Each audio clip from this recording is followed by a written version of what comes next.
Hi everybody out there in YouTube land, this is Norma, and today I thought I would make a video about something cultural.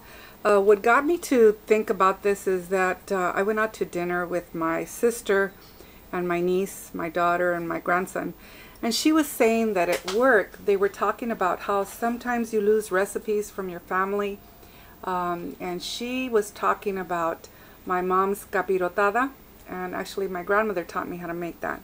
And my sister says she never paid attention to cooking, and but she doesn't like capirotada, but still her daughters were saying, you know, gee, it's too bad that those recipes are getting lost. So what I decided to do is, since my sister didn't want any, and I remember I really liked it, I remembered what my grandmother did many times, and so I thought I'd make it in case you want to learn how to make it, or if my nieces or my granddaughters want to, and my daughters want to, they could always look at this video, and then they could decide to make it if they wish to or not. So for capirotada, which is a Mexican bread pudding, and you eat it traditionally during Lent, and it's actually a time of year when you need to get protein, and you guys, you know, we need to get our protein. So what they do is they incorporate nuts and cheeses into this with the bread. And this is the recipe that I learned. So now you won't see me anymore, but you'll hear me talking, okay? All right, here we go. So here I am. I got, I'd say about a quart of water, and I boiled it, and I add to it 1 onion and 1 orange. I cut them up into pieces, and I let them cook in the water.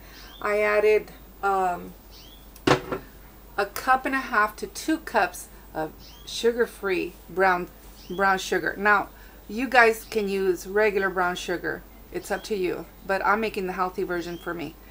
And what I did is I added a handful of cloves, not that many, okay, maybe about 20, and some cinnamon sticks to it, and the cloves, just a few, like 20 cinnamon sticks. 1 cinnamon stick is good.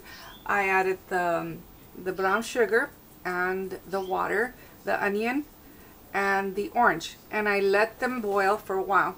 And then what I did is I drained it, and so now it's just warm, and I'm ready to pour it into the bread.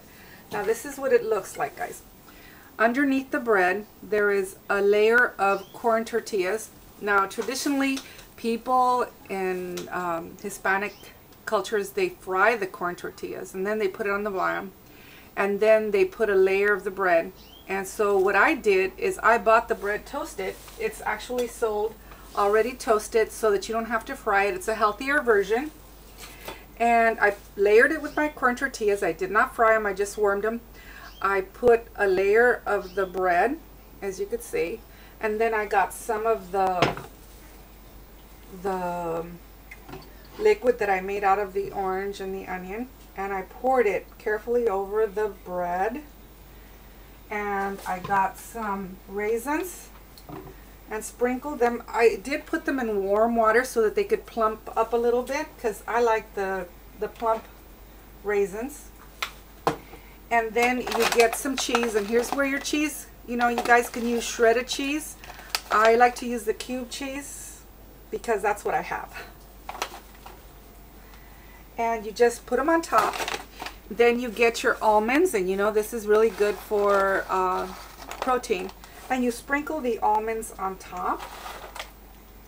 I'm using about 1 cup of almonds, and mind you, I'm not going to eat a lot of it. Sometimes they like to use peanuts, so I'm going to put a little bit of peanuts. And there you go, more protein.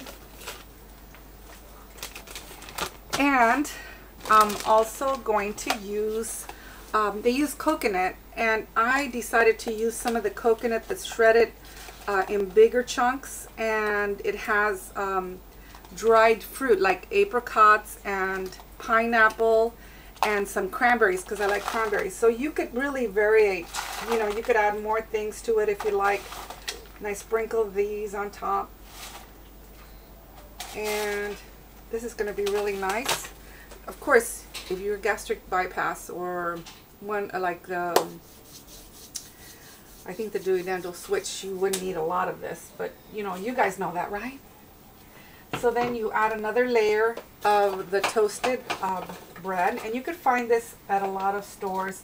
And if you can't, you know, you could toast French bread, and that works really good too. You slice it up, let it dry a little bit, and you slice it up, and you layer it on top, just like I did. Then you add another layer of your water with brown sugar and orange and onion. I know it sounds kind of crazy, but the orange and the cloves and the onions, they add a little really nice intriguing flavor to this dish. Then I go and I add my raisins to it.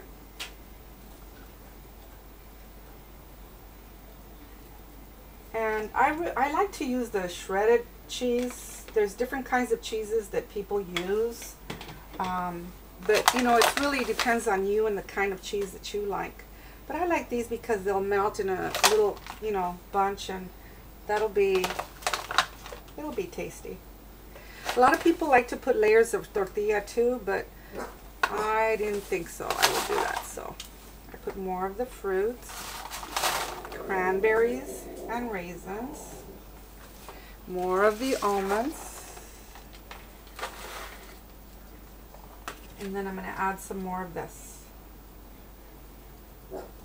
Now what you're going to have to do is you're going to have to put this in the oven at 325 degrees for about 45 minutes. And it's better if you use a deeper dish, because then you could put a lot of layers on it. And as you can see, kind of looks pretty, doesn't it?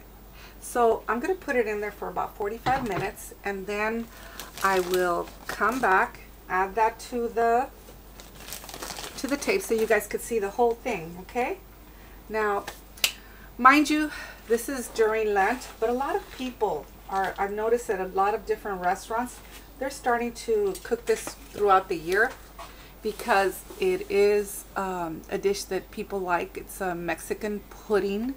It's called Capirotada, and you can go here on YouTube and, you know, input it and see Capirotada recipes.